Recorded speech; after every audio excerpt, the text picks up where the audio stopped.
Hello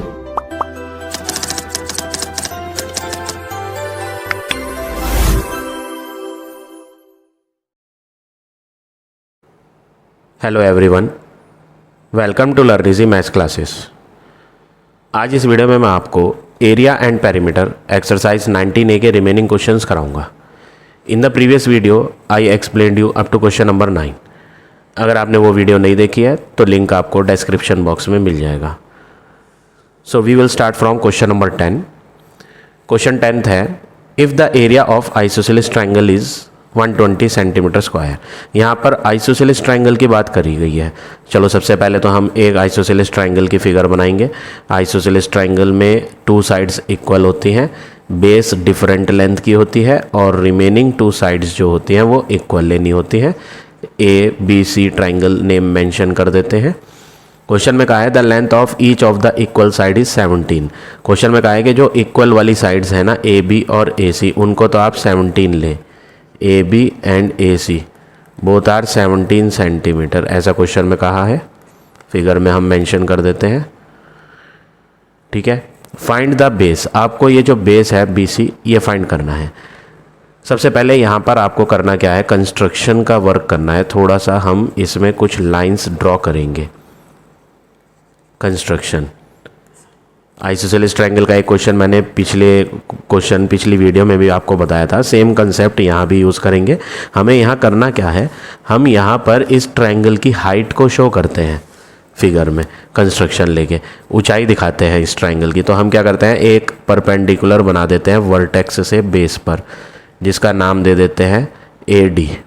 ये एक perpendicular बनाया है। कंस्ट्रक्शन क्या करा है, ड्रॉ करेंगे AD परपेंडिकुलर ऑन BC। अब ऐसा करने से यहाँ पर एक प्रॉपर्टी यूज़ करनी है आइसोसेलेस में जो यूज़ होती है, प्रीवियस क्वेश्चन में हमने यूज़ करी थी कि अगर हम वर्टेक्स से बेस पर परपेंडिकुलर बनाते हैं तो बेस बाइसेक्ट हो जाता है। आइसोसेलेस ट्रायंगल के अंदर है ये property. In an isosceles triangle perpendicular drawn from vertex to base bisect the base। ये प्रॉपर्टी यूज़ करनी है आइसोसेलेस ट्रायंगल में। जब परपेंडिकुलर ड्रॉ किया जाता है वर्टेक्स से बेस पर, वो बाइसेक्ट करता है बेस को। तो यहाँ पर जो बेस दिखाई दे रही है नीचे की लाइन ट्रायंगल की BC, वो बाइसेक्ट हो जाएगी। बाइसेक्ट का मतलब जितनी इधर उतनी इधर, आधी आधी हो गई, बराबर बराबर। So we can say length of BD and length of DC will be equal. But मालूम तो कोई सी भी नहीं। अगर पूरी दे रखी होती तो हम आधी आधी उसकी मेजरमेंट बता देते कितनी होती। अब यहाँ आधी भी नहीं बता पा रहे हम, क्योंकि हमारे पास पूरी लेंथ है ही नहीं। तो हमें यहाँ लेट करना है। मान लेते हैं कि BD और DC जो आपस में बराबर आई हैं प्रॉपर्टी से, वो एक्चुअली में क्या है, X सेंटीमीटर है। ये भी X और ये भी X। अब नेक्स्ट वर्क क्या करेंगे, हम यहाँ पर एक राइट एंगल ट्रायंगल यूज़ करेंगे, ये वाला। इस ट्रायंगल में हम पाइथागोरस थ्योरम की हेल्प से इस ट्रायंगल की हाइट को फाइंड करेंगे। क्या फाइंड करेंगे, जो ट्रायंगल की ऊंचाई है उसको फाइंड करेंगे, ठीक है। ट्रायंगल का नाम क्या है, ABD ट्रायंगल। फिगर है कुछ इस तरह से ABD। ये हाइट हम फाइंड करेंगे। ये आपको 17 दिया है और ये हमने अभी लेट किया है X। ट्रायंगल का नाम है in triangle ABD। Pythagoras theorem, hypotenuse square is equal to perpendicular square plus base square. Hypotenuse 90 के सामने की लाइन होती है जो 17 है। परपेंडिकुलर जो स्ट्रेट है AD, वो हमारे पास है नहीं, तो AD का स्क्वायर लिखेंगे। बेस हमारे पास है X। ये X स्क्वायर इधर आ जाएगा, तो पहले तो 17 का स्क्वायर करेंगे। 17 इंटू 17 होता है 289, ठीक है। ये प्लस का X स्क्वायर इधर ले आएंगे तो माइनस हो जाएगा और इधर रह जाएगा AD स्क्वायर। स्क्वायर हटाएंगे तो स्क्वायर रूट बना लेंगे अदर साइड पे, और फाइनली आपको आंसर AD का मिल जाएगा। अब इसका स्क्वायर रूट नहीं हट पाएगा क्योंकि बीच में यहाँ माइनस आ रहा है। अगर माइनस या प्लस आता है तो इनका स्क्वायर रूट नहीं निकल पाएगा। अगर मल्टीप्लाई होता ना तो इसका स्क्वायर रूट ईजिली आ जाता। 289 का तो 17 हो जाता, X स्क्वायर का X हो जाता। जब बीच में क्या होता मल्टीप्लाई तब, बट अब माइनस या प्लस होने पर रूट नहीं निकलता, एज इट इज़ लिखना पड़ेगा। यही ए डी का आंसर है। ठीक है, अब आपको एरिया ऑफ ट्राइंगल जो दिया था उसका यूज़ करना है। ठीक है, तो जल्दी से एरिया ऑफ ट्राइंगल हम लिख देते हैं। क्वेश्चन में दिया है ये जो पूरा ट्राइंगल था A B C, area of isosceles triangle A B C, वो क्वेश्चन में ऑलरेडी गिवन था 120 सेंटीमीटर स्क्वायर। और पूरे ट्राइंगल का एरिया हम half into base into height वाले फॉर्मूले से फाइंड करके दिखाएंगे, लेकिन आंसर जो दे रखा है वो ही यूज़ करेंगे इक्वल में। हम भी फाइंड करेंगे और जो वो दे रहा है वो भी यूज़ करेंगे। ठीक है, तो हाफ इंटू बेस, बेस जो है ए बी सी ट्राइंगल की, बड़े वाले ट्राइंगल की बेस, नीचे की लाइन वो बी डी और डी सी दोनों मिलाकर है तो 2x होगी। ठीक है ना, मैं यहाँ अलग अलग लिखता हूँ x प्लस एक्स, कभी आप कंफ्यूज हो जाओ कि 2x कहाँ से आया। ठीक है, वैसे मैंने बता दिया है b से d तक प्लस d से c तक मिलाकर x प्लस एक्स मिलाकर बेस है। ठीक है, इनटू हाइट की बात करें, हाइट हो गई ए डी नाम की ये लाइन ऊंचाई जो कि हमने यहाँ बनाई थी under root 289 minus x square, और इक्वल में तो आंसर चल ही रहा है कितना 120। नेक्स्ट स्टेप क्या करेंगे, x प्लस एक्स तो 2x हो जाएगा, तो 1/2 into 2x into under root में यही लिखेंगे 289 माइनस एक्स स्क्वायर और इक्वल में 120। नीचे का 2 और ऊपर का 2 ये तो कट जाएंगे। अब x की मल्टीप्लाई इन दोनों से करनी है, लेकिन ये रूट के अंदर नहीं है, ये रूट के बाहर है। रूट के बाहर वाला रूट के अंदर मल्टीप्लाई नहीं हो सकता जब तक रूट ना हटे, हमें इस रूट को हटाना पड़ेगा। जब तक ये रूट नहीं हटेगा तब तक ये x अंदर मल्टीप्लाई नहीं होगा। तो हमें यहाँ पर रूट हटाने के लिए करना पड़ेगा squaring, squaring on both sides. तो जब हम स्क्वायरिंग करेंगे ना तो x का तो हो जाएगा एक्स स्क्वायर मल्टीप्लाई, इसका स्क्वायरिंग करने पे रूट गायब हो जाएगा, तो एक्स स्क्वायर जो था बाहर का वो इस पूरे से मल्टीप्लाई होना है, तो ब्रैकेट में लिखेंगे 289 minus x square. I hope clear हो गया होगा। स्क्वायरिंग करने से रूट गायब हुआ और ये जो बचा ये ब्रैकेट में लिखा। ब्रैकेट में लिखने की वजह क्या है कि बाहर वाला x दोनों से मल्टीप्लाई करना है, इसलिए ब्रैकेट लगाई। अब स्क्वायरिंग इधर भी करेंगे तो 120 इंटू 120 करेंगे तो 14400 आ जाएगा। नेक्स्ट वर्क, एक्स स्क्वायर की मल्टीप्लाई दोनों से करते हैं तो 289 x square minus x square into x square x की पावर 4 इक्वल 14400। नेक्स्ट वर्क हमें क्या करना है, हम यहाँ पर सारे टर्म्स उठाकर राइट साइड पे ले आएँ और लेफ़्ट पे 0 कर लें। 0 बराबर, सबसे पहले ये लेकर जाओ उधर, और ये हाईएस्ट पावर है एक्स की, तो ये सबसे पहले लिखो। माइनस का था उधर जाके प्लस का हो गया। ये x की पावर 2 है जो x की पावर 4 से छोटी है, तो अब ये दूसरे नंबर पे लिखी जाएगी।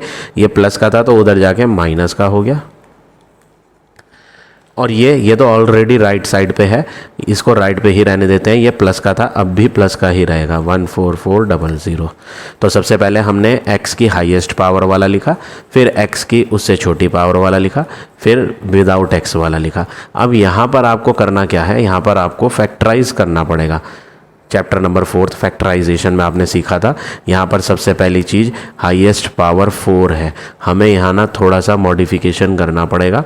हम इसको x की पावर 2 का होल स्क्वायर लिखेंगे।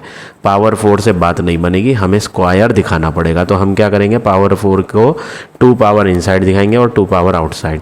माइनस 289 x की पावर 2 सही है, प्लस 14400। तो सबसे बड़ी पावर जो 4 थी उसको हमने ब्रेक डाउन करके इस तरह लिखा। पावर 2 से बड़ी नहीं दिखा सकते, इसलिए हमने पावर 4 को इस तरह ब्रेक करके लिखा है। इसकी वजह यह है कि हमें अब x की पावर 2 दो जगह नज़र आ रहा है। देखो ये एक्स स्क्वायर है और ये भी एक्स स्क्वायर है, जबकि पहले क्या हो रहा था, डिफरेंट नज़र आ रहे थे। x की पावर 4 और x की पावर 2 सेम नहीं थे, वो डिफरेंट थे। अब जब ब्रेक डाउन करके लिखा x की पावर 4 को तो ये सेम से नज़र आए। इसमें आप लेट कर लो कि ये जो सेम दिखने वाले एक्स स्क्वायर हैं ये y है या z है, कुछ भी मान लो, हमने y बोल दिया। तो अब हम क्या करेंगे, जहाँ जहाँ एक्स स्क्वायर है वहाँ वहाँ y भर देंगे। तो ये हो गया y और होल पावर 2 जो है वो यहाँ आ गई, माइनस 289 एक्स स्क्वायर को हम y मान लिया है तो y भरेंगे, प्लस 14400।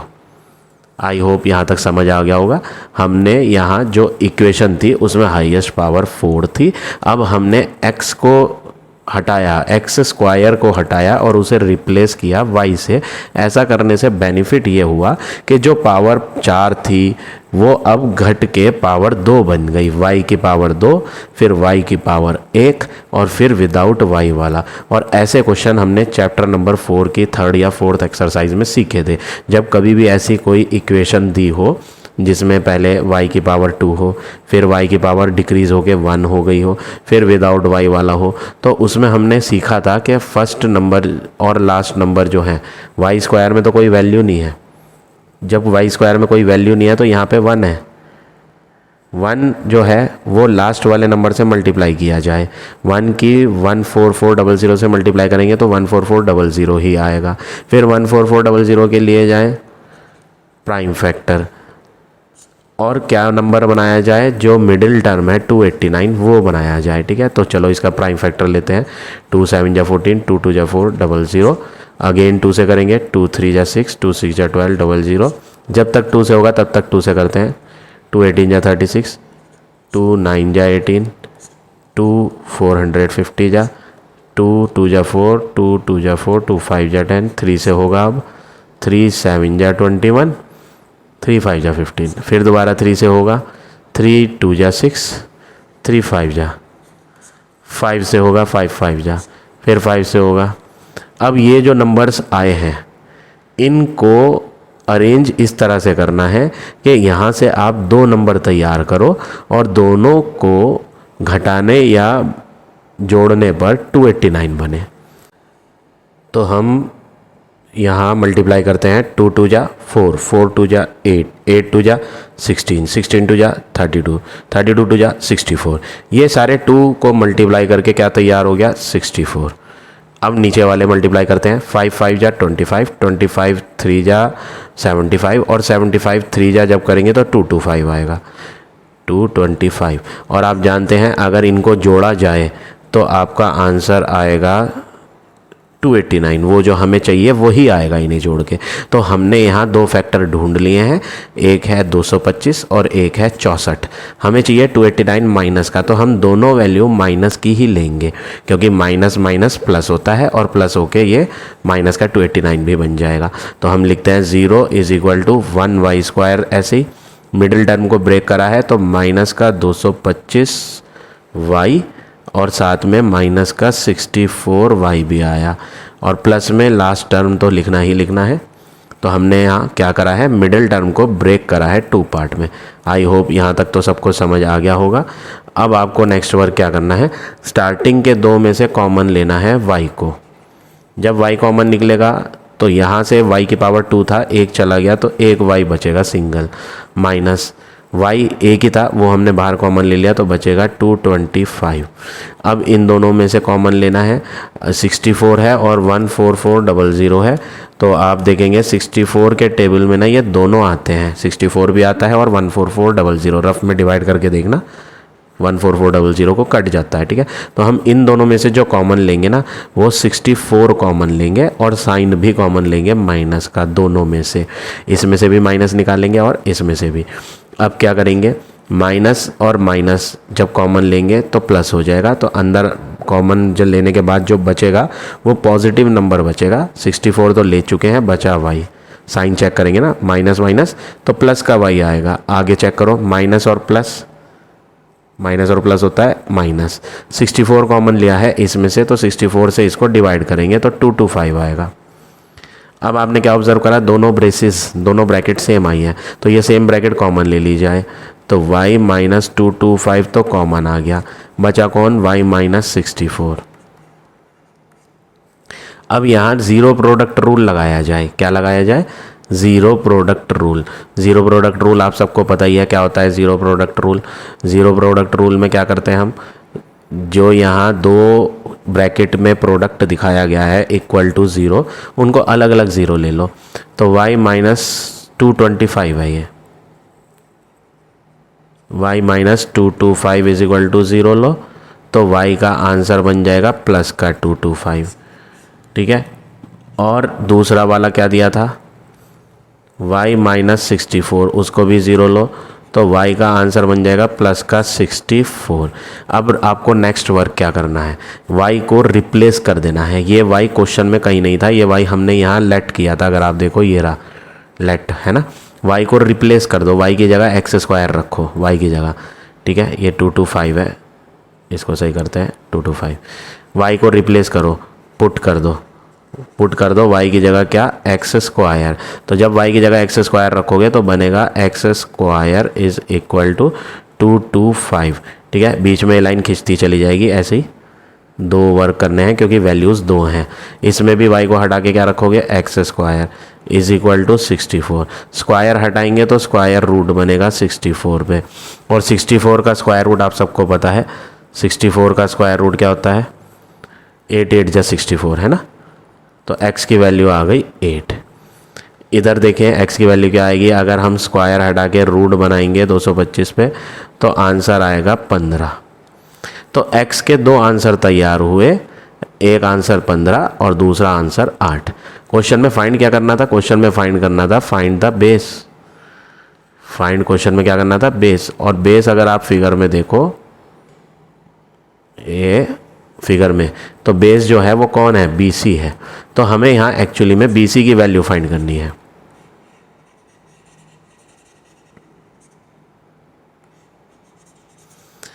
तो हम यहाँ BC की वैल्यू को फाइंड करते हैं। BC जो है वो एक x ये था और एक x ये था, तो पूरी मिलाकर BC क्या थी, 2x, ठीक है।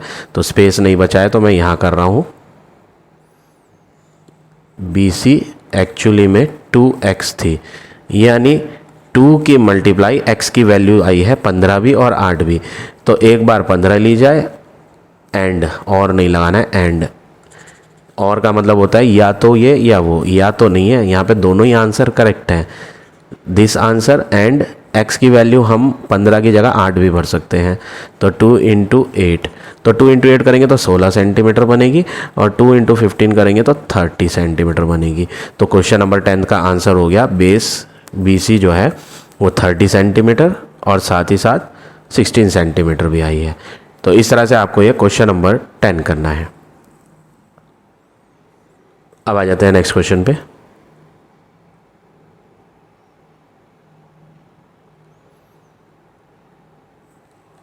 Question number 11, perimeter of N isosceles triangle is 40। Perimeter दिया है आइसोसेलेस ट्रायंगल का, फिगर बनाएंगे। ट्रायंगल ABC आइसोसेलेस है, 2 साइड्स इसकी इक्वल शो करेंगे। पेरीमीटर दिया है 40 सेंटीमीटर।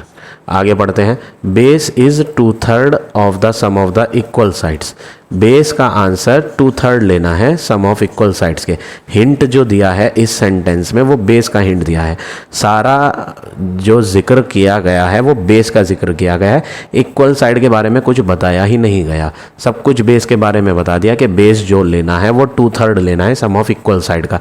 तो सबसे पहले आपको क्या करना है, लेट करना है कि जो इक्वल वाली साइड है AB और AC, उनके बारे में हिंट तो है नहीं, तो हम खुद ही x मान लेते हैं इनको, ठीक है। और जो बेस लेना है ना, बेस क्वेश्चन में बोला है बेस इज का मतलब इक्वल टू, 2/3 क्या होता है 2/3, ऑफ का मतलब क्या होता है मल्टीप्लाई, सम का मतलब क्या होता है प्लस। किस मल्टीप्लाई करना है किससे, सम से, सम ऑफ इक्वल साइड। तो सम जो करेंगे ना वो किसका करेंगे, इक्वल साइड का, AB का और AC का। आई होप ये क्लियर हो गया होगा, सिंपल है। बेस इस वर्ड हटा के इक्वल लिखा, 2/3 को 2/3 कहते हैं, ऑफ का मतलब मल्टीप्लाई, सम का मतलब होता है प्लस। तो प्लस करना है इक्वल साइड्स को जो AB और AC नाम की थी। अब वैल्यू भरते हैं, 2/3 इंटू x प्लस x यानी 2x हो गया। तो 2/3 इंटू 2x तो बन गया 4x/3। ये कौन आया, बेस। तो BC का आंसर आ गया, ठीक है ना। ये आ गया BC कितना, 4x/3। अब पेरीमीटर दिया था उसका यूज़ कर लेते हैं। Perimeter of triangle ABC given है 40 सेंटीमीटर। पेरीमीटर के नीचे ना पेरीमीटर का फॉर्मूला लगाओ, first side plus second side plus third side, सारी साइडों का सम इक्वल 40। फर्स्ट में x भरो, सेकंड में भी x भरो और थर्ड में बेस भर दो 4x/3 इक्वल 40। आप इसको सॉल्व करोगे एलसीएम लेके, एलसीएम तो 3 आएगा, तो बनेगा 3x plus 3x plus 4x और इक्वल में 40। 3 और 3 हो गया 6, 6 4 हो गया 10, तो बन जाएगा 10x/3 इज़ इक्वल टू 40। तो यहाँ से हम x की वैल्यू बनाएंगे 40 इंटू 3 ऊपर आ जाएगा और 10 नीचे, और 10 से 40 कटेगा 4 जा, तो 4 इंटू 3 आ गया 12 सेंटीमीटर। ये जो x था, x कौन था? x था AC और AB। तो फाइनली हमें AC एंड AB दोनों मिल गई हैं 12 सेंटीमीटर। तो क्वेश्चन में बोला था find the length of each side. कर ली हमने साइड फाइंड, AC भी कर ली, AB भी कर ली, बेस नहीं फाइंड करी, बेस को और फाइंड कर लेते हैं BC। BC का आंसर हमने क्या बनाया था 4x/3, जिसमें हम x की वैल्यू क्या भर दें, जो हमने x 12 तैयार करा था, बाय 3। 3 कितने जा 12 होता है 4 जा, 4 इंटू 4 करेंगे तो 16 सेंटीमीटर। तो तीनों साइडें आ गई, 2 तो 12 सेंटीमीटर की है और एक 16। अब बारी है एरिया फाइंड करने की। हमें यहाँ एरिया फाइंड करना है किसका? इस आइसोसेलेस ट्रायंगल का। और अब हमें तीनों की तीनों साइडें मालूम है, तीनों की तीनों साइडें हमें मालूम है, तो हमारी चॉइस है हम हीरोन्स फार्मूला से भी कर सकते हैं, क्योंकि हमें तीनों मेजरमेंट अब ट्रायंगल की मालूम है, 2 12 है और एक 16। या फिर आइसोसेलेस ट्रायंगल में जो हम अभी तक करते आ रहे थे, क्या ऊपर से परपेंडिकुलर ड्रॉ करो, बेस को बाइसेक्ट करो, फिर परपेंडिकुलर की लेंथ को पता करो पाइथागोरस थ्योरम से, उसमें काम बहुत ज़्यादा है। बेटर है कि हमें जब तीनों साइडें मालूम हो ही गई तो हम इसमें हीरोन्स फार्मूला लगा दें, ठीक है ना। चलो S बनाते हैं, A + B + C/2। तीनों साइडों को जोड़ के डिवाइड बाई 2 करते हैं। तीनों साइडें 2 तो 12 और एक 16, 12 और 12 जुड़ के हो गया 24, 24 में 16 जब जोड़ेंगे तो बन जाएगा 40। तो 40/2 आएगा, 40/2 होता है 20, तो आंसर S का 20 आ जाएगा। अब area of triangle √S into S - A S - B S - C लगाएं, ठीक है। ये थोड़ा सा इजी पड़ेगा, इसलिए मैंने हीरोन्स फार्मूला से बताया। अगर आप ऊपर से परपेंडिकुलर ड्रॉ करते तो आपको उसमें बहुत सारा काम करना पड़ता। पहले परपेंडिकुलर की लेंथ फाइंड करनी पड़ती पाइथागोरस थ्योरम से, बेस को बाइसेक्ट करके दिखाना पड़ता प्रॉपर्टी से, तो बहुत सारा काम था। इसलिए मैंने आपको कहा हीरोन्स लगाओ, क्योंकि तीनों लेंथ हमारे पास आ चुकी हैं। तो इससे बेस्ट मेथड कोई नहीं है। अगर आपको तीनों साइडें मालूम हो तो हीरोन्स फार्मूला ही लगाओ, ठीक है। रूट S में तो 20, फिर 20 माइनस पहली साइड A है 12 एक साइड, फिर 20 माइनस B दूसरी साइड है वो भी 12, फिर 20 माइनस तीसरी साइड आई थी 16, ठीक है ना। 2 12 आई थी और एक 16 आई थी। अब आपको माइनस करना है, 20 तो ऐसे ही, 20 में से 12 गया 8, 20 में से 12 गया 8, 20 में से 16 गया 4। अब नेक्स्ट वर्क क्या करेंगे, प्राइम फैक्टर ले लेंगे। 20 का प्राइम फैक्टर होता है 2 इंटू 2 इंटू 5। 8 का प्राइम फैक्टर है 2 इंटू 2 इंटू 2। फिर 8 का प्राइम फैक्टर है 2 इंटू 2 इंटू 2, और 4 का प्राइम फैक्टर है 2 इंटू 2, ठीक है। अगर आप प्राइम फैक्टर नहीं करना चाहते तो वैसे भी कर सकते हो, जैसे 8 दिख रहे हैं तो 8 तो रूट के बाहर सीधा सीधा सिंगल 8 हो जाएगा, एक 8 लिखना है। अब बचा 20 और 4 का तो रूट हमें पता है, 4 का रूट तो 2 होता है, तो ये भी बाहर पहुंच जाएगा। 20 को ब्रेक करके लिखना पड़ेगा, ठीक है। जैसे आपको बेटर लगे आप वैसे कर सकते हैं। अब ये 2 रूट के बाहर 1 हो जाएंगे, ये 2 रूट के बाहर 1 हो जाएगा, ये 2 1 हो जाएगा, ये भी 2 1 हो जाएगा, ये भी 2 1 हो जाएगा रूट के बाहर, और जो सिंगल बचा वो बचा ये 5, ये रूट के अंदर ही रह जाएगा। अब फाइनली मल्टीप्लाई करेंगे, 2 2 जा 4, 4 2 जा 8, 8 2 जा 16, 16 2 जा 32, तो 32 √5 सेंटीमीटर स्क्वायर एरिया आ गया। तो इस तरह से आपको ये क्वेश्चन नंबर 11 करना है। अब आ जाते हैं नेक्स्ट क्वेश्चन पे।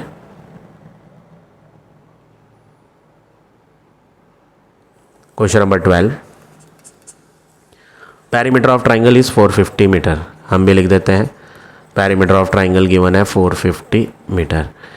और जो साइड्स हैं वो रेशो में दिए हैं, साइड्स का रेशो दिया है, first side ratio, second side ratio, third side 12:5, 12, 5 और 13। जब भी रेशो होता है तो आपको पता है लेट किया जाता है, छोटी क्लास से पढ़ते आ रहे हैं। मान लो पहली वाली तो 12x, दूसरी वाली 5x और तीसरी वाली जो है वो 13x है। पेरीमीटर दिया है 450, perimeter of triangle 450 metre. Formula क्या होता है, पेरीमीटर का फर्स्ट, सेकंड और थर्ड का सम, सब मिला के पेरीमीटर कितना है 450। फर्स्ट में लेंगे 12x, सेकंड में लेंगे 5x, थर्ड में लेंगे 13x और इक्वल में 450। अब 12 और 5 तो हो गया 17 और 17 में जोड़ेंगे 13 को तो बन जाएगा 30। तो ये हो गया 30x बराबर 450। x को अकेले बनाएंगे तो 450 डिवाइड में आ जाएगा 30, ये कट जाएगा, 3 से ये भी कट जाएगा, 15 जा, तो x आ गया 15। ये x आ जाने के बाद ये x तीनों में भर के तीनों की एग्जैक्ट वैल्यू पता कर लोगे आप। फर्स्ट वैल्यू साइड की 12 इंटू एक्स की वैल्यू 15, ठीक है ना। तो 12 इंटू 15 जब आप करेंगे रफ में 180 आ जाएगा, सेंटीमीटर नहीं मीटर, सारी मेजरमेंट मीटर में आएंगी, ठीक है। ये मैं सही कर लेता हूँ, 180 मीटर। अब दूसरी करते हैं, दूसरी थी 5x, दूसरी है आपकी 5x यानी 5 के मल्टीप्लाई 15 से, 15 5 जा 75 मीटर। और जो तीसरी थी वो थी 13x, तो 13 के मल्टीप्लाई x की वैल्यू 15 है, तो 13 इंटू 15 रफ में करेंगे तो आंसर आएगा 195 मीटर, ठीक है। हमने यहाँ तीनों साइड की लेंथ बना ली है। अब नेक्स्ट वर्क क्या करना है, फाइंड द एरिया। एरिया करना है तो आपको पता है, जब आपको तीनों साइड मालूम हो तो अभी प्रीवियस क्वेश्चन 11th में भी किया था, सेमी पेरीमीटर बनाओ, S = a + b + c upon 2, 180, 75, 195, ठीक है। अब इन सब को आप जोड़ेंगे, 195 को, 180 को और 75 को, तो जोड़ के आपका आंसर बनेगा 450 और डिवाइड बाय 2 कर लेंगे तो आंसर बन जाएगा 225 मीटर। अब एरिया लगा लेंगे, area of triangle root S, S - a, S - b, S - c, value भरेंगे। S तो 225 है, फिर 225 माइनस a है फर्स्ट साइड 180, फिर 225 माइनस सेकेंड साइड है 75 और फिर 225 माइनस c थर्ड साइड है 195। ये सब रूट के अंदर है। अब हम जल्दी से इनको माइनस करेंगे, 225 तो सेम रहेगा, आगे कोई साइन नहीं है तो मल्टीप्लाई, 225 माइनस 180 करेंगे तो आंसर बन जाएगा 45 का। फिर दोबारा माइनस करना है 225 को और 75 को तो आंसर बनेगा 150। फिर करना है 225 को और 195 को तो आंसर बन जाएगा 30। ये हमने सब्ट्रैक्ट कर लिया। अब बारी है प्राइम फैक्टराइजेशन फाइंड करने की, ठीक है। प्राइम फैक्टर निकालेंगे या फिर जिनके रूट आप बना सकते हो उनका रूट आप ख़त्म कर दो। जैसे 225 है, हम अपना टाइम क्यों वेस्ट करें, 225 को तो आप रूट के अंदर अगर लिखोगे ना तो 2 बार 15 लिख दो, 15 × 15 होता है 225। जब ये रूट के बाहर जाएगा तो 1 15 हो जाएगा, ठीक है। 45 का प्राइम फैक्टर रफ में लेना, 3 के टेबल से कटेगा, 3 × 3 × 5। 150 के प्राइम फैक्टर लेंगे तो 150 के बनेंगे 2 × 2 के टेबल से कटेगा ये 75 बार, फिर 3 के टेबल से कटेगा 325 बार, फिर 5 × 5 ये आ जाएगा। और 30 के प्राइम फैक्टर लेंगे, 2 15 जा और 3 5 जा, ये आ गया, ठीक है। अब हम रूट को हटाते हैं, डबल 15 रूट के बाहर एक, डबल 3 रूट के बाहर एक, और ये डबल 3 रूट के बाहर एक, ये डबल 5 रूट के बाहर एक हो जाएंगे, ये डबल 5 रूट के बाहर एक हो जाएंगे, ये डबल 2 रूट के बाहर एक हो जाएंगे। हमने क्या देखा, सब डबल डबल थे, सब रूट के बाहर पहुंच गए। बस अब इन्हें मल्टीप्लाई करेंगे हम। 15 3 जा क्या होता है 45, 45 की 3 से करनी है और बचे हुए से करनी है। पहले ये तो हो गया 45, 5 3 जा 15, 15 5 जा 75, 75 2 जा 150। तो 45 की 150 से मल्टीप्लाई करेंगे तो आंसर बन जाएगा 6750। फाइनली एरिया आ जाएगा 6750 मीटर स्क्वायर, क्योंकि यूनिट मीटर चल रही थी इसलिए एरिया मीटर स्क्वायर में आया। तो ये हो गया आपका फाइनल आंसर क्वेश्चन नंबर 12 का। अब आ जाते हैं नेक्स्ट क्वेश्चन पे। Question number 13, the given figure show equilateral triangle ABC. ये जो बड़ा सा ट्राइंगल दिख रहा है ये इक्विलेटरल है और ईच साइड 20 है, तो सारी साइडें 20-20 सेंटीमीटर की है। एरिया की बात चल रही है, find the area of shaded part. तो हम सबसे पहले इस इक्विलेटरल ट्राइंगल का ही एरिया निकाल ले। क्या निकाले, एरिया ऑफ इक्विलेटरल ट्राइंगल जिसका नाम है एबीसी। इक्विलेटरल का एरिया होता है √3/4 into side square.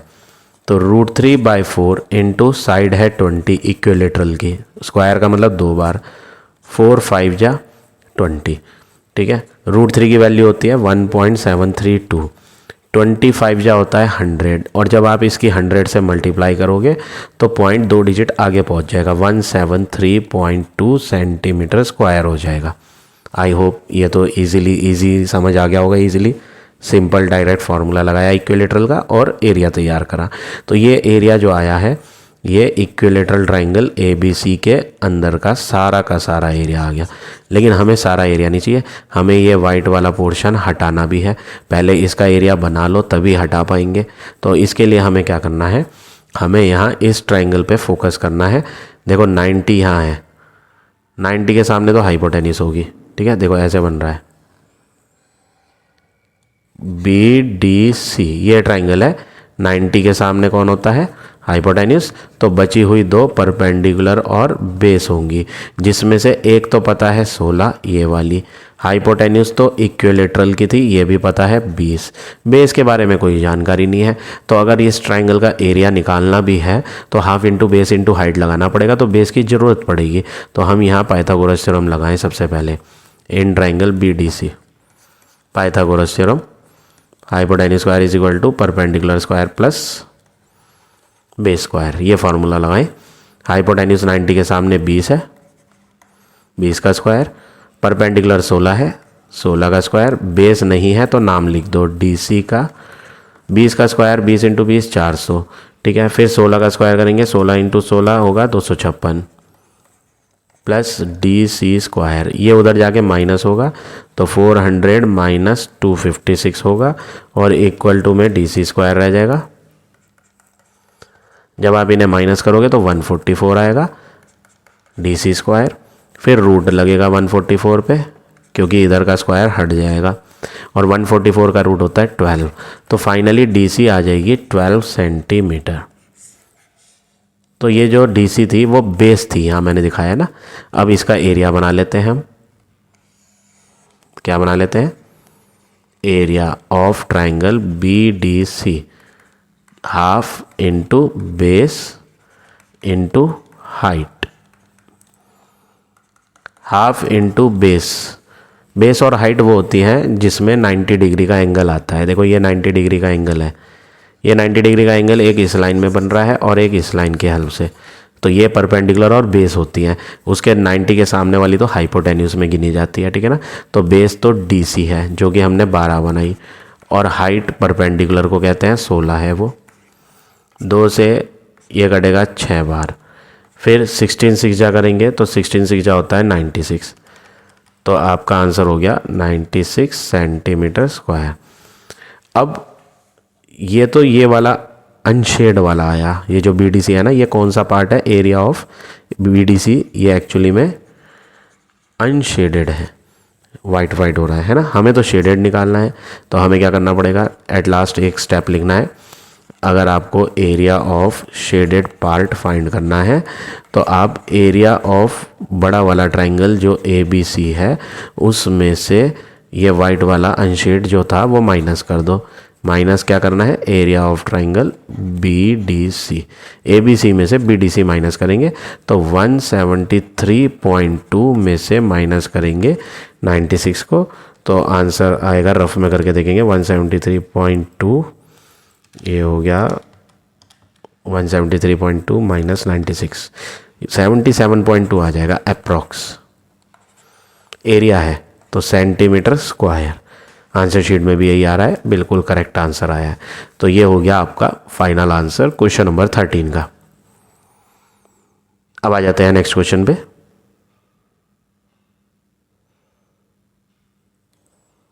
Question number 14,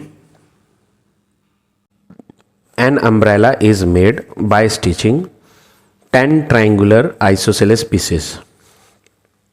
वो कह रहा है अम्ब्रेला बनाना है एक, और उसके लिए हमें 10 ट्राइंगुलर आइसोसेलेस पीसेस चाहिए कपड़े के, जो कि डिफरेंट डिफरेंट कलर के होंगे। ठीक है, अम्ब्रेला आप सबने देखा ही है। ठीक है, तो अम्ब्रेला में आपने ऐसे पीसेस देखे होंगे, है ना। तो ये अलग अलग रंग के ट्राइंगल शेप के, आइसोसेलेस ट्राइंगल के शेप के क्या हैं, ये पीसेस हैं। कितने पीस चाहिए वो उन्होंने बता रखा है, हमें चाहिए 10 ट्राइंगुलर आइसोसेलेस पीसेस। हर पीस जो है वो आइसोसेलेस है, पहली चीज़ आइसोसेलेस पीस है। ठीक है, हम एक आइसोसेलेस ट्राइंगल का फिगर बना लेंगे, एक isosceles triangle ABC। Each piece has equal side of 50। वो कह रहा है जो ये आइसोसेलेस है इसकी जो इक्वल वाली साइड है वो तो आप 50-50 लो सेंटीमीटर। ठीक है, और जो अनइक्वल वाली है वो 20 सेंटीमीटर लो। जो ये तीसरी बेस है वो क्या लो आप 20 सेंटीमीटर। अब वो पूछ रहा है how much cloth of each colour is required for umbrella. हमसे पूछ रहा है कितना कपड़ा चाहिए हर एक कलर का। हमें कितने ट्राइंगल चाहिए थे, 10 ट्राइंगल, और कितने कलर के, 2 डिफरेंट कलर के। मतलब कहने का मतलब समझे आप, इस पूरे अम्ब्रेला में 10 ट्राइंगल्स हैं और कलर सिर्फ 2 हैं।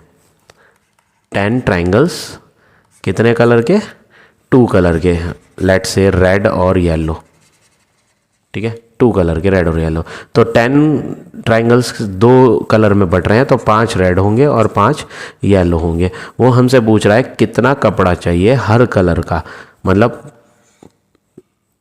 रेड कलर वाला कपड़ा कितना चाहिए। तो हमें यहाँ दिखाई दे रहा है साफ साफ कि रेड वाले तो 5 ट्राइंगल हैं, तो एक ट्राइंगल का एरिया बनाया जाए और 5 से मल्टीप्लाई कर दी जाए, उतना ही एरिया 5 के रेड का होगा और उतना ही एरिया 5 येलो का भी होगा।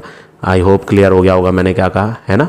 चलो अब जल्दी से हम क्या करते हैं, पहले एक ट्राइंगल का एरिया बना लेते हैं। अब यहाँ आप क्या देख रहे हो भाई, यहाँ तो हमें तीनों साइड पता है, तो हम ज़्यादा दिमाग नहीं लगाएंगे, सीधा सीधा हीरोन्स फार्मूला लगाएं। ऊपर से परपेंडिकुलर बनाएंगे, आइसोसेलेस पे बेस को बाइसेक्ट करेंगे, वो सब काम छोड़ दो। तुरंत तीनों साइडें पता होने की वजह से हीरोन्स फार्मूला लगाओ, S = A + B + C / 2। तो 50 + 50 + 20/2 120/2 आएगा, जो कि 60 हो जाएगा। फिर हम एरिया ऑफ 1 ट्राइंगल फाइंड करते हैं। एक ट्राइंगुलर पीस जो है, ठीक है, एक ट्राइंगुलर पीस पूरा लिख देते हैं। चलो, area of 1 triangular piece √S, S - A, S - B, S - C। √ ऐसे ही लगाएंगे, S की वैल्यू 60 लेंगे, फिर 60 माइनस पहली साइड 50 ट्राइंगल में यहाँ दिखा रखी है, फिर दूसरी साइड लेंगे S में से माइनस करके, तो S तो 60 ही है, 60 माइनस दूसरी भी 50 है, और 60 माइनस तीसरी 20 है। आइसोसेलेस था तो 2 50-50 की थी और एक 20 की, इन्हें माइनस करते हैं। तो रूट में 60 × ये हो जाएगा माइनस करके 10, ये भी हो जाएगा 10 और ये हो जाएगा 40। अब देखो डबल 10 को तो चेंज करने की ज़रूरत नहीं, हम 60 और 40 को चेंज करते हैं। 60 के प्राइम फैक्टर लेते हैं ना, तो 2 इंटू 2 30 जा 60, फिर 2 से करेंगे 15 जा, फिर 3 और 5, ये हो जाएगा। और 10 को तो करने की ज़रूरत नहीं क्योंकि ऑलरेडी पेयर हैं, ये 2 हैं, 2 ही चाहिए होते हैं रूट के अंदर। 40 है, 2 से करते हैं, 2 से 20 बार कटेगा, फिर 2 से 10 बार कटेगा, फिर 2 और 5, ये आ जाएगा। अब सबके पेयर बनाते हैं, ये भी पेयर हो गया, एक बार आ जाएगा बाहर रूट के, अभी रूट के अंदर है तो 2 हैं, रूट के बाहर सिंगल हो जाएगा। ये 3 और कोई नहीं है तो ये अकेला रह जाएगा, 3 रह जाएगा अकेला, ठीक है, इसे छोड़ दो। 5 कितने हैं, 2 हैं, ये बन गया 5 का पेयर, तो 1 हो जाएगा रूट के बाहर। 10 कितने हैं, 2, वो भी रूट के बाहर 1 हो जाएगा। ये 2 कितने हैं, ये भी 2 हैं, तो रूट के बाहर 1 हो जाएंगे। अब ये बच जाएगा अकेला 2 और एक अकेला 3, तो बच गया क्या, रूट में एक 3 और एक 2। आई होप इतना समझ आ गया होगा मैंने क्या कराई। जो डबल थे वो तो सब बाहर पहुंचा दिए और जो सिंगल थे वो रूट के अंदर ही बैठे हैं अभी, एक 3 और एक 2, ठीक है। अब नेक्स्ट वर्क क्या करेंगे, बाहर वालों को मल्टीप्लाई करें, 5 2 जा 10, 10 10 जा 100, 100 2 जा 200 और रूट में 6, तो आंसर जो आया वो आया 200 रूट 6, ठीक है। यहाँ लिख देता हूँ मैं, area of one triangular piece 200 root 6। लेकिन हमने क्या देखा था, क्वेश्चन में पूछा था how much cloth of each colour is required, कितना कपड़ा चाहिए ईच कलर का, ठीक है। तो आप क्या लिखेंगे, क्लॉथ ऑफ ईच कलर जो होगा वो क्या होगा, एक ट्रायंगल का जो एरिया है उसका 5 गुना, क्योंकि हर एक कलर के 5-5 पीस थे, ठीक है। अब जब आप इनकी मल्टीप्लाई करेंगे तो 1000 रूट 6 हो गया। अब आपको ना रूट 6 ये उसमें करना पड़ेगा, किसमें, डेसिमल में। स्क्वायर रूट निकालेंगे डिवीजन मेथड से, तो 6 का जो रूट होता है वो आता है आपका 1000 को, तो ऐसे ही लिखो, रफ में निकाल के देखोगे तो आंसर आएगा 2.449 के अप्रॉक्स, ठीक है, 2.449 के अप्रॉक्स आएगा। फिर जब आप इसकी 1000 से मल्टीप्लाई करोगे तो ये जो पॉइंट है 1000 की 3 0 की वजह से 3 डिजिट आगे शिफ्ट हो जाएगा, तो 2449 अप्रॉक्स आ जाएगा। ये अप्रॉक्स क्यों कह रहा हूँ मैं, अप्रॉक्स इसलिए कह रहा हूँ क्योंकि रूट 6 का आंसर हम करेंगे और करते जाएंगे, ये ख़त्म ही नहीं होगा। मैंने तो डेसिमल की 3 प्लेस तक लिख दिया, 2.449, ये और भी आएगा 2.4494 और ऐसे चलता जाएगा। तो हम बस 3 डेसिमल प्लेस तक लिखेंगे, उससे आगे नहीं लिखेंगे। फिर 1000 से मल्टीप्लाई कर देंगे तो हर कलर का कपड़ा जो हमें चाहिए वो चाहिए कितना, 2449 एरिया है ये, तो सेंटीमीटर स्क्वायर, और यहाँ भी एरिया है सेंटीमीटर स्क्वायर। तो इस तरह से आपको ये क्वेश्चन नंबर 14 करना है। अब आ जाते हैं नेक्स्ट क्वेश्चन पे।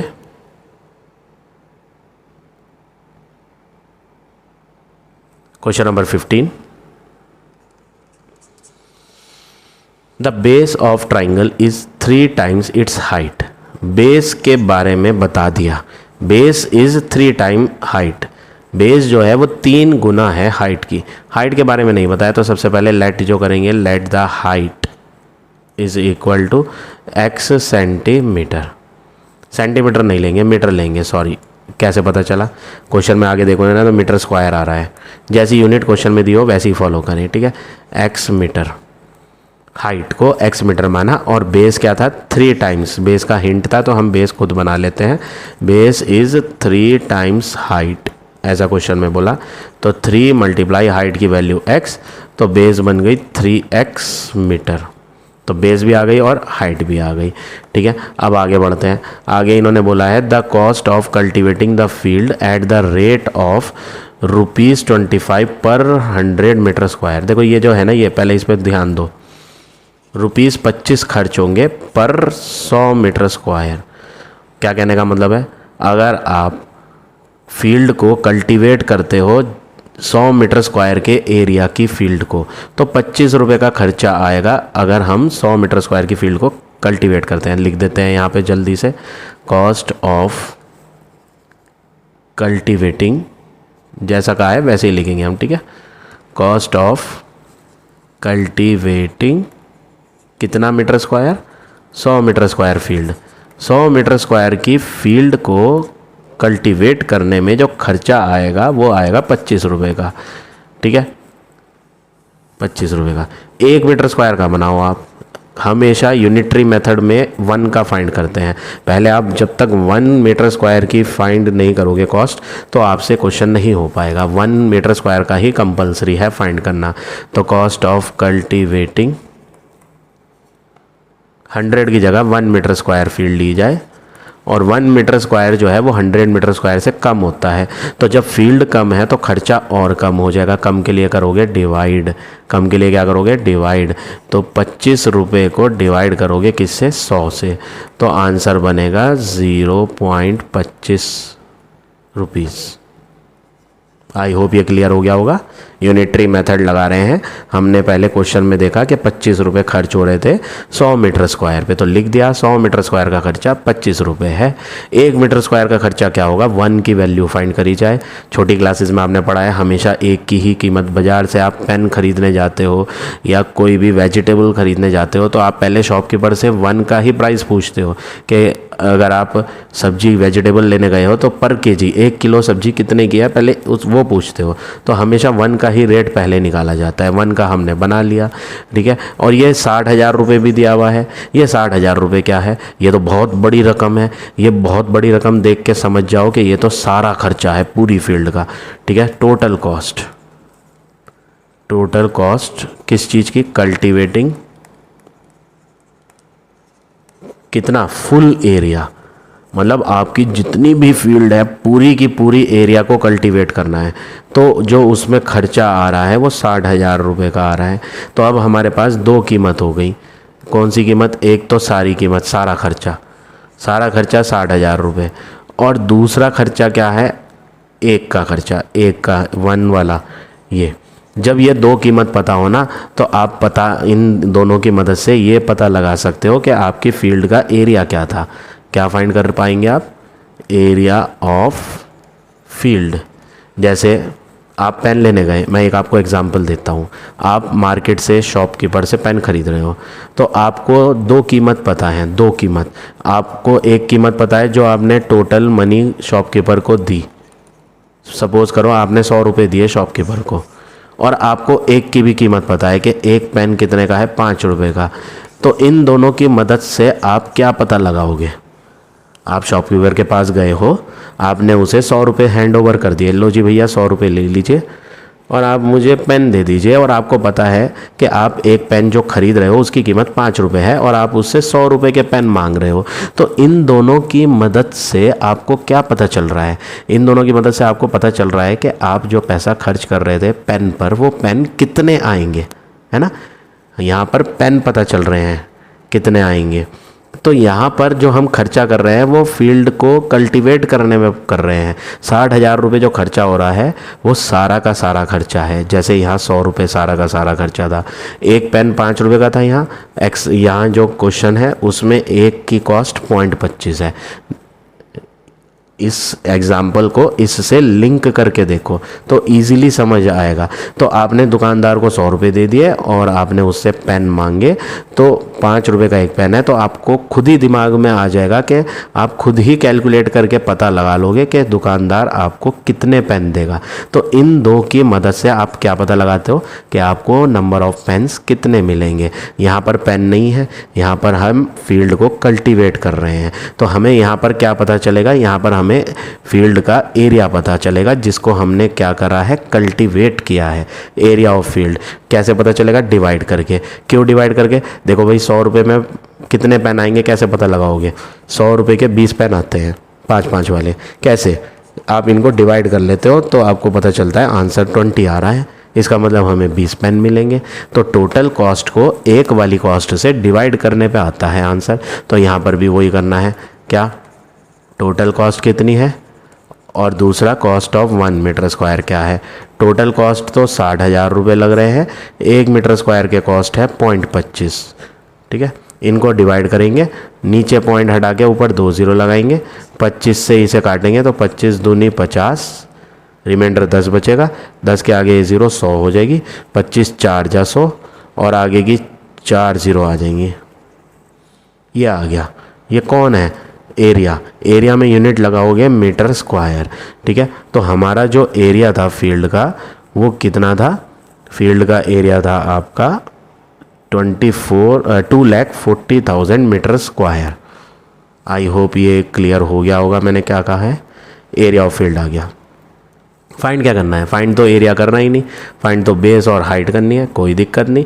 एरिया तो आ गया ना फील्ड का, और फील्ड कौन सी शेप की थी? ट्रायंगुलर शेप की।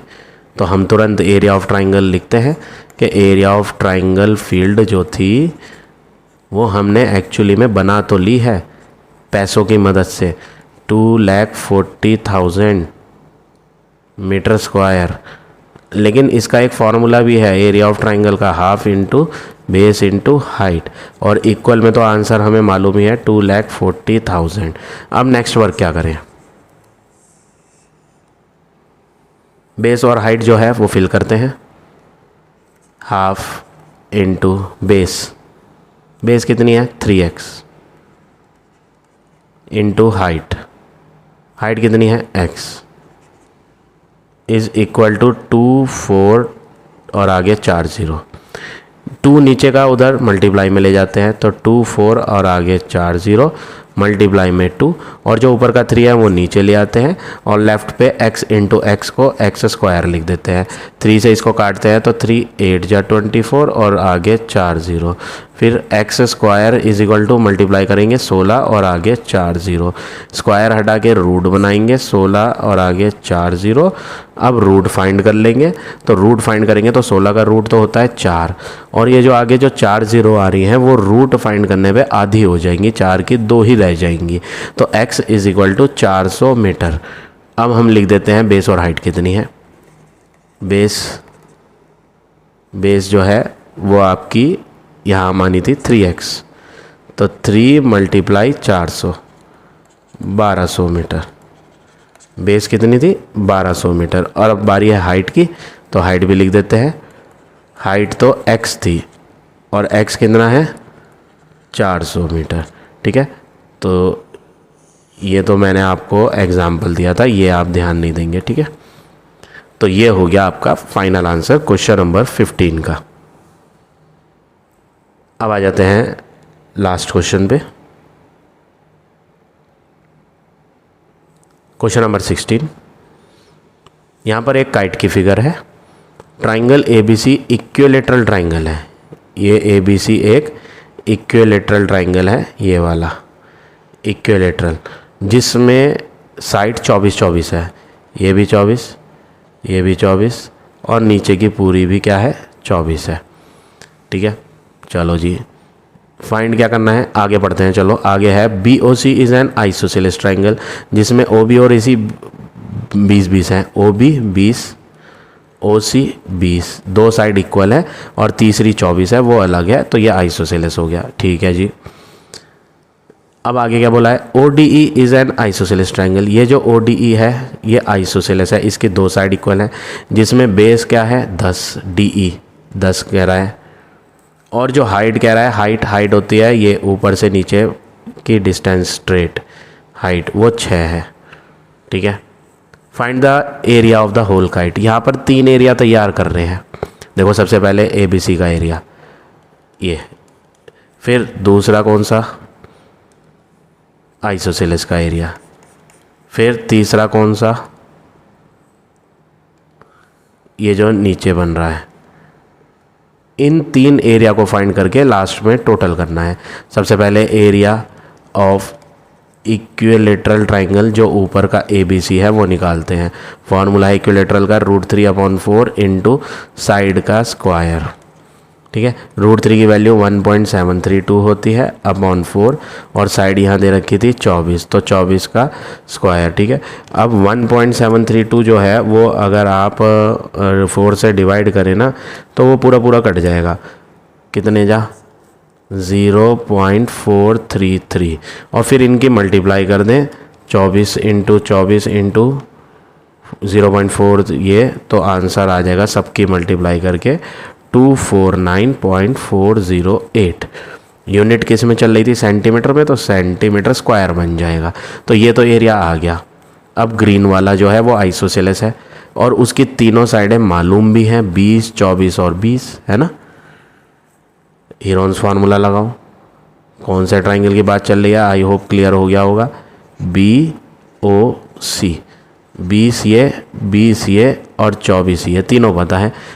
Heron's formula S = A + B + C upon 2। A और B 20 और 20 और C 24 ले लेंगे। 20 20 40 और 24 60 64 64 आएगा। 64 अपॉन 2 करेंगे तो 32 सेंटीमीटर हो जाएगा। फिर हीरोन्स फार्मूला लगाएंगे एरिया ऑफ ट्राइंगल BOC का। फार्मूला है S - A S - B S - C। सारी वैल्यू भरेंगे। S में तो 32 - 20, फिर 32 - दूसरी साइड 20, फिर 32 - तीसरी साइड 24। अब माइनस करेंगे। 32 ऐसे ही, कोई साइन नहीं तो मल्टीप्लाई। 32 में से 20 गया, 12 बचेगा, फिर दोबारा 12 बचेगा और 32 में से 24 जब माइनस करेंगे तो आपका आंसर बचेगा 8। ये डबल 12 है, इन्हें तो प्राइम फैक्टर लेने की ज़रूरत नहीं, ठीक है। 32 को ब्रेक करते हैं। 32 को 2 16 जा, फिर 2 8 जा, फिर 2 4 जा, 2 2 जा, ये हो गया। 2 2 जा 4, 4 2 जा 8, 8 2 जा 16, 32, ठीक है। दो जो 12 थे वो तो ऐसे ही लिखे। अब 8 को ब्रेक करो, 2 × 2 × 2। अब ग्रुपिंग बनाते हैं। ये ग्रुप एक बार आ जाएगा बिना रूट के, ये ग्रुप एक बार आएगा बिना रूट के, ये 2 12 भी आएंगे एक बार, ये 2 2 आएंगे एक बार, और एक ये वाला 2 इसके साथ ग्रुप बनाएगा, तो ये भी एक बार। सब एक एक बार आ गए, वो भी बिना रूट के, ठीक है। रूट हटने पे सब एक एक हो गए। मल्टीप्लाई करेंगे। 2 2 जा 4, 12 4 जा 48, 48 की 4 से करेंगे मल्टीप्लाई, तो 48 4 जा हो जाएगा 192 सेंटीमीटर स्क्वायर। तो दो ट्राइंगल के तो एरिया आ गए। अब बचा ये छोटा वाला ट्राइंगल। इसमें आप क्या करें,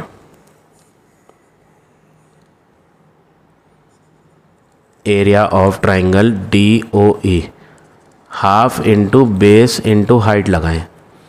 बेस नीचे की लाइन है जो कि DE है 10 और हाइट दे रखी थी ऊंचाई 6।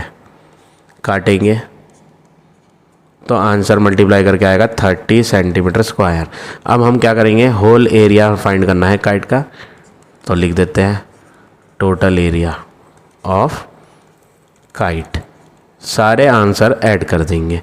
पहला आंसर क्या था 249.408 और दूसरा 192 और तीसरा 30।